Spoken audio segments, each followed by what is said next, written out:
এটা হচ্ছে আরেকটা ট্রিকি কোয়েশ্চেন যে অসীম পর্যন্ত সমষ্টি নির্ণয় করো। এখন এই কোয়েশ্চেনটা একটু অন্যভাবে আমাদের পরীক্ষায় থাকতে পারে স্যার, একটু অন্যভাবে কোয়েশ্চেনটা পরীক্ষায় থাকতে পারে। কিরকম দেখেন, আপনাকে বলবে এরকম ভাবে যে দেখাও যে 2 divided by 1 factorial plus 2 plus 4 divided by 2 factorial plus 2 plus 4 plus 6 divided by 3 factorial, এইভাবে আর কি। হ্যাঁ, অসীম পর্যন্ত পদগুলোকে যদি যোগ করা হয় তাদের যোগফল আসবে 3e। অর্থাৎ এই কোশ্চেনটা আপনার এইভাবে পরীক্ষায় থাকতে পারে। ঠিক আছে, অর্থাৎ এই কোশ্চেনটা এইভাবে আমাদের পরীক্ষায় থাকতে পারে। আচ্ছা, তাহলে চলেন আমরা কেমনে সমাধান করব। আপনার প্রথম যে কাজটা সেটা হচ্ছে এই যে যে আমাদের একটা ধারা দেওয়া আছে না স্যার, এই ধারাটার n তম পদ আগে বের করবেন। কি বের করবেন? n তম পদ। এখন আপনাকে আমি একটু দেখাই স্যার ঠিক কাজটা কেমনে গেছে। প্রথম পদ যদি খেয়াল করেন, প্রথম পদ আছে কি 2 ডিভাইডেড বাই 1 ফ্যাক্টোরিয়াল। পরটা দেখেন 2 প্লাস 4 ডিভাইডেড বাই 2 ফ্যাক্টোরিয়াল। পরের পদটা কেমনে যাচ্ছে 2 plus 4 plus 6 divided by 3 factorial. তার মানে আপনি যদি এই যে হরের দিকে যদি তাকান তাহলে তারা কিন্তু 1 2 3 4 5 6 এভাবে আছে, তাই না? মানে হর কিন্তু সিকোয়েন্সটা মেইনটেইন করে যাচ্ছে 1 2 3 4 5 6 7 সাধারণ স্বাভাবিক যে সংখ্যাগুলো আছে সেভাবে। তার মানে আমি যদি বলি যে n তম পদটা কত হবে, মানে n নাম্বার যে পদটা আছে সেটা কত হবে, অবভিয়াসলি n নাম্বার পদটা হবে স্যার আমাদের এভাবে 1 2 3 4 এভাবে কত যাবে স্যার n যাবে। তার মানে n তম পদের ক্ষেত্রে দেখবেন নিচে হরটা কত আসবে n ফ্যাক্টোরিয়াল আসবে। আশা করি বুঝতে পারছেন। আমরা যদি গুণেন আর কি আপনি এইভাবে 1 নম্বর পদের ক্ষেত্রে 1 ফ্যাক্টোরিয়াল, 2 নম্বর পদের ক্ষেত্রে 2 ফ্যাক্টোরিয়াল, 3 নম্বর পদের ক্ষেত্রে 3 ফ্যাক্টোরিয়াল, তাহলে n নম্বর পদের ক্ষেত্রে হবে n ফ্যাক্টোরিয়াল। মাথায় ঢুকছে? ওকে, দুই ঢুকে থাকে। পরে এখন দেখেন উপরে সংখ্যাগুলা কিরকম দেখা যায়, 2 4 6, এগুলা কেমন সংখ্যা বলেন তো স্যার? জোড় সংখ্যা না? কেমন সংখ্যা স্যার? ঠিক আছে, তাহলে দেখেন যদি জোড় সংখ্যা হয়ে থাকে, উপরে যদি কি হয়ে থাকে স্যার সংখ্যাগুলা জোড় সংখ্যা হয়ে থাকে, তাহলে অবশ্যই n তম যে পদগুলো আসবে তার মানে সেখানে n সংখ্যক জোড় সংখ্যা কি করা হবে, যোগ করা হবে। আমি কথাটা বুঝাইতে পারলাম? যেমন এটা 1 নম্বর পদ, একটা জোড় সংখ্যা লিখছেন আপনি এই জায়গায়। এটা 2 নম্বর পদ, কয়টা জোড় সংখ্যা যোগ করতেছেন? দুইটা। এটা 3 নম্বর পদ, মানে এটা 3 নম্বর পদ না, 3 নম্বর পদে তিনটা জোড় সংখ্যা যোগ করতেছেন। তাহলে n নাম্বার যে পদটা থাকবে, n নাম্বার কত, মানে একটা আমরা নাম্বার চিন্তা করতেছি, ঠিক আছে, সেটা মানে যে কোনো একটা সংখ্যা হইতে পারে। তো ওই সংখ্যার ক্ষেত্রে তাহলে এখানে 3 নাম্বার পদের ক্ষেত্রে যদি আমরা তিনটা সংখ্যা যোগ করছি, তাহলে n নাম্বার পদের ক্ষেত্রে আজকে কি করতে হবে? n সংখ্যক জোড় সংখ্যা যোগ করতে হবে। n সংখ্যক মানে কিভাবে লিখবো আমরা স্যার? আমরা কিভাবে লিখবো 2 প্লাস 4 প্লাস 6 এইভাবে কত পর্যন্ত? n পর্যন্ত। এখন জোড় সংখ্যা যেহেতু সেই জন্য এই দিন আমি 2 1 লিখছি। জোড় সংখ্যা যেহেতু সেজন্য আমি 2n লিখছি। তার মানে এটা হচ্ছে আপনার এই ধারাটা যদি কন্টিনিউ এভাবে চলতেই থাকে তাহলে n তম পদটা হবে স্যার এই যেটা। n তম পদটা কি হবে স্যার? এইটা। আমি কি বোঝাইতে পারছি সবাইকে? আমি কি বুঝাইতে পারছি? আমি আশা করি সবাই বুঝতে পারছেন। One night preparation no sir, আমি ওয়ান নাইট প্রিপারেশন আমার শিক্ষার্থীদেরকে কখনোই উপদেশ দিব না। ওয়ান নাইট প্রিপারেশন নিবেন না বলেও প্রিপারেশনটা দেখেন আমি আজকে থেকে শুরু করছি, এরপরে আরো ম্যাথমেটিক্সের অনেক ক্লাস হবে, ঠিক আছে? যাতে আপনি ধারাবাহিক ভাবে আস্তে আস্তে ধীরে ধীরে একবারে মাথার উপর প্রেশার না পড়ে ধীরে ধীরে ধীরে ধীরে এই বিষয়গুলো কমপ্লিট করতে পারেন, সেই জন্য আমি আমার প্রচেষ্টা সেটা থাকবে। তাহলে এইটুকু বুঝছেন কিনা যে এটা থেকে এনতম পদ হচ্ছে স্যার এই যে এনতম পদ, মানে আপনি এইভাবে যদি লিখে যান এনতম পদ লিখেন তাহলে অবশ্যই এটা আসে। ক্লিয়ার? ওকে ওকে ওকে, অসংখ্য ধন্যবাদ। কি সাফায়েত? জি স্যার। আচ্ছা, মুন্না তো আসেনি দেখা যায়, মুন্না গেছে না? আছে, ঠিক আছে, শেষ পর্যন্ত থাকবেন সবাই। তাহলে এখন আমি কি করতে পারি, সরাসরি প্রথমত লিখবো যে ধারাটির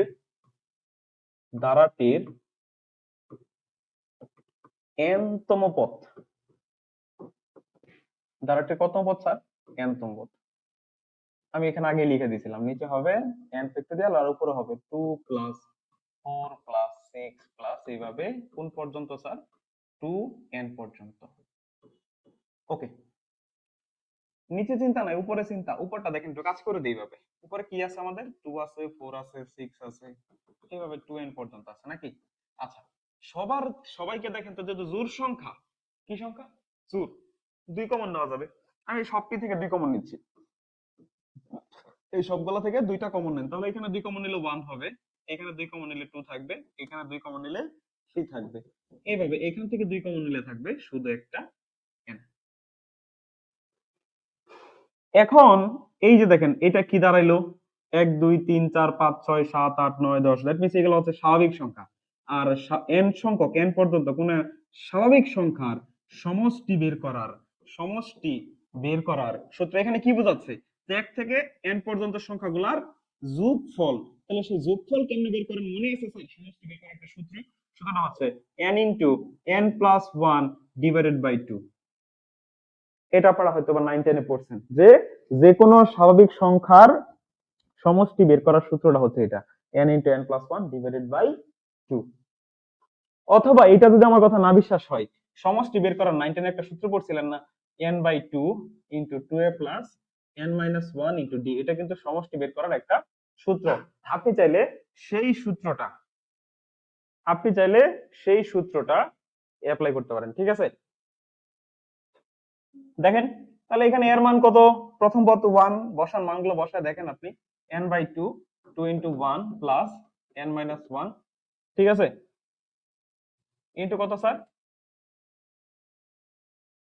ইনটু হচ্ছে d, d এর মান হচ্ছে ডিফারেন্স, অর্থাৎ এই দুইটার মধ্যবর্তী ডিফারেন্স, আগের পদ এবং পরের পদ এই দুইটার মধ্যবর্তী ডিফারেন্স। ওকে, আচ্ছা, তাহলে এখন একটু ক্যালকুলেশন করেন, n বাই 2, তাহলে এখানে কি হচ্ছে 2 ওকে 2 প্লাস n মাইনাস 1, তাহলে দেখেন তো কত হয়, n ইনটু বিয়োগ যদি করেন তাহলে 2 থেকে একবার দেন 1 থাকে, তাহলে এখানে থাকে n প্লাস 1। এই যে স্যার যেটা বলছিলাম, n into n plus 1 by 2, দেখছেন কেমনে আসছে?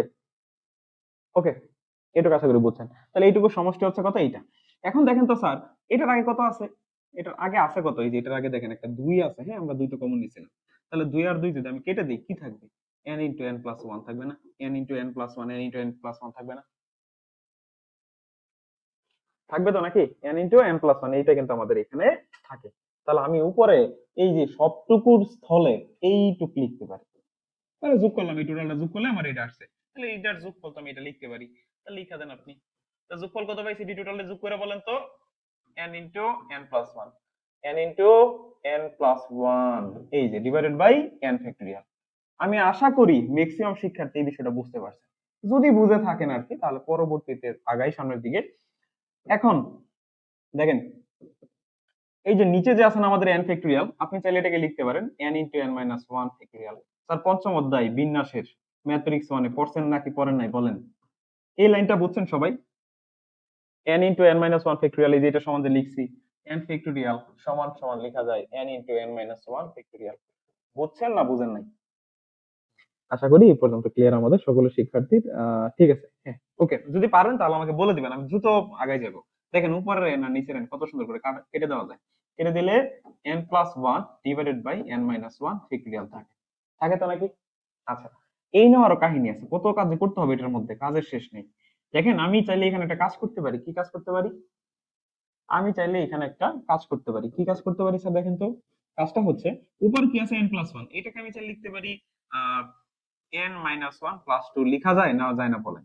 যেটা তো বলছিলাম যে n প্লাস 1 টা কি লিখছি, n মাইনাস 1 প্লাস 2, তার মানে 2 থেকে একবার দিলে তো একই থাকে, ঠিক আছে, এই যোগ বিয়োগ তো সবাই পারে। এখন দেখেন আমরা এইখানে একটা কাজ করতে পারি, কি কাজ করতে পারি স্যার, এই যে n মাইনাস 1 ফ্যাক্টোরিয়াল দুইটা নিচে আছে না, মানে আপনি বলতে পারেন এটা নিচে আছে, 2 এর নিচে আছে, আছে তো, তাহলে দুইটা নিচে থাকলে আলাদা আলাদা করে লিখে দেন, n মাইনাস 1 ফ্যাক্টোরিয়াল আর উপরে হচ্ছে n মাইনাস 1, তারপরে plus 2 by n minus 1 factorial. বুঝছেন আশা করি? এই যে দুইটা নিচে যেহেতু ছিল, তো হরকে তো আলাদা করে লেখাই যায়, তো সেভাবে আমরা লিখে দিলাম। লেখার পরে এখানে আমাদের ছিল n minus 1 divided by n minus 1 factorial plus 2 divided by n minus 1 factorial. Okay sir, এটাকে ভেঙে লিখবো আমরা, যে n মাইনাস 1 ফ্যাক্টোরিয়াল কে, এটাকে ভেঙে আমরা কি লিখতে পারি, n minus 1 into n minus 2 factorial, আর উপরে যা আছে n minus 1 plus 2 divided by n minus 1 factorial. Okay, এখন তারপরে উপরে যে n মাইনাস 1 আর n মাইনাস 1 কেটে দেন, তাহলে এখানে থাকবে 1 divided by n minus 2 factorial, আর এখানে হচ্ছে 2 ডিভাইডেড বাই n মাইনাস 1। এই অঙ্কের ক্ষেত্রে এই অধ্যায়ের যত অঙ্ক আছে স্যার, প্রত্যেকটা অঙ্কের ক্ষেত্রে আপনি একটা টার্গেট ফিক্সড করবেন। আপনি প্রত্যেকটা অঙ্কের ক্ষেত্রে কি করবেন স্যার, একটা টার্গেট ফিক্সড করবেন। ফিক্সড টার্গেটটা কি, এই যে এখানে লাস্টে যে একটা এনতম পদটা বের করছেন, ঠিক আছে, যেখান থেকে আমি ম্যাথটা করবেন বা প্রমাণটা মিলাইবেন, এই জায়গার মধ্যে কোনো উপরে দেখেন আমি কোথাও এন এর অস্তিত্ব রাখি নাই, এন এর অস্তিত্ব মানে বিলুপ্ত করে দিয়েছেন, ঠিক আছে। এরপরে তাহলে এটা আমরা বুঝছি আশা করি। এখানে যেটা বের করছিলাম এই যে n মাইনাস ওয়ান ফ্যাক্টোরিয়াল, এটাকে কি আমরা বাংলা একটু বুঝাই দিই।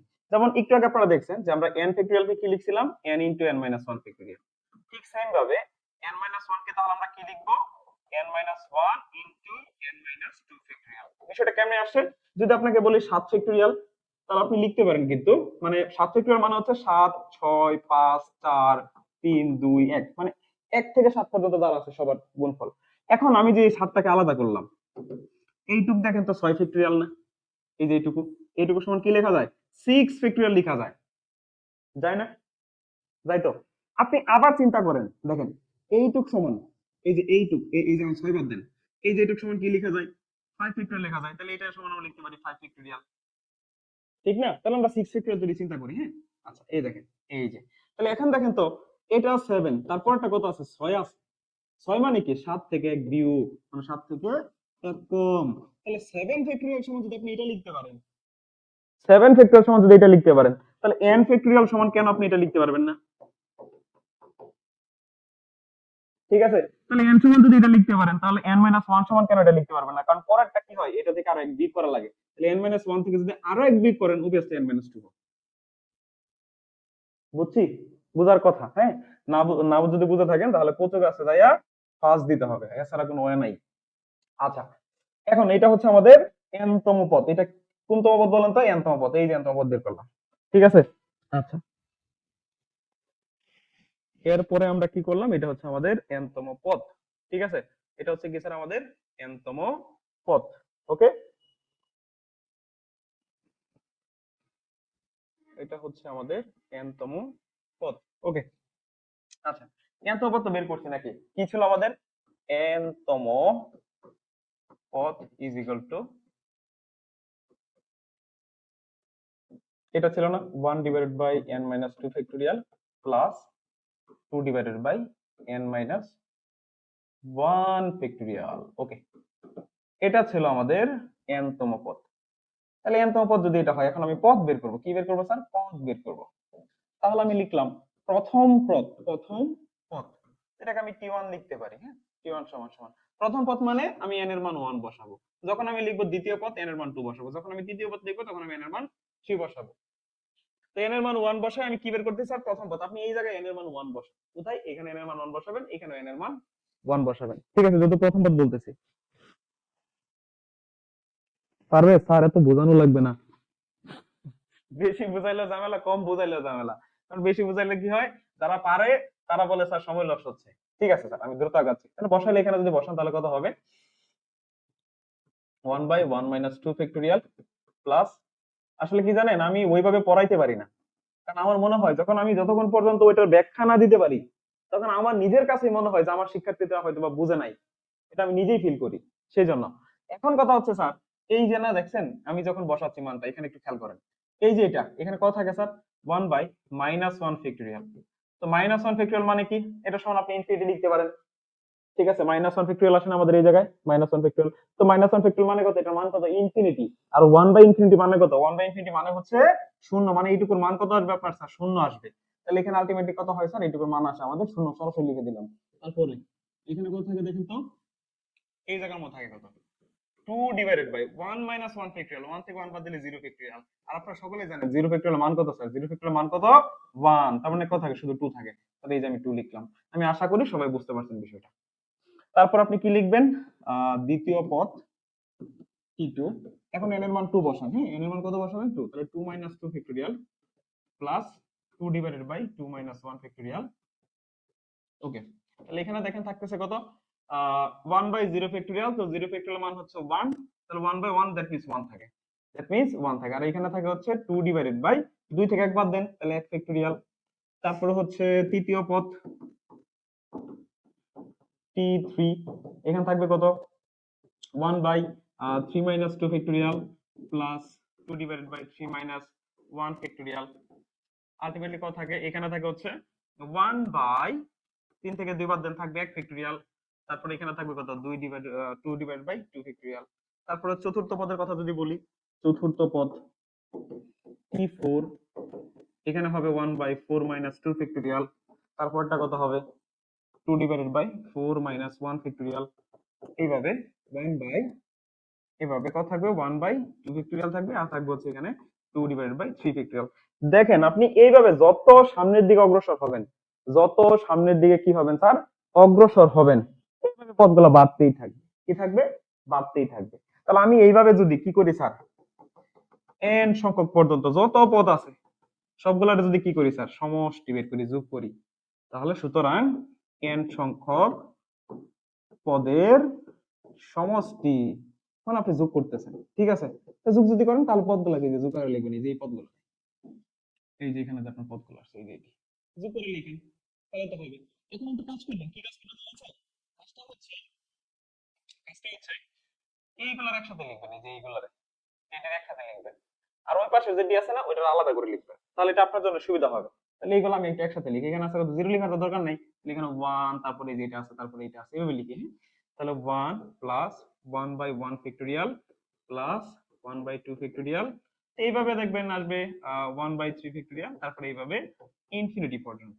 কারণ আমি এখান থেকে কি করছি, একদম অসীম পর্যন্ত পদ আমি জানি না সেটা কত, সেজন্য আমি ইনফিনিটি লিখে দিলাম। এরপরে স্যার,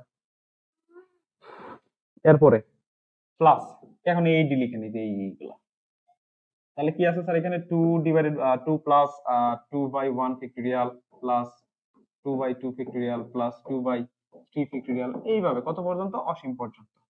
দুইটা ব্র্যাকেট দেন, এখানে একটা ব্র্যাকেট, এইখানে একটা ব্র্যাকেট।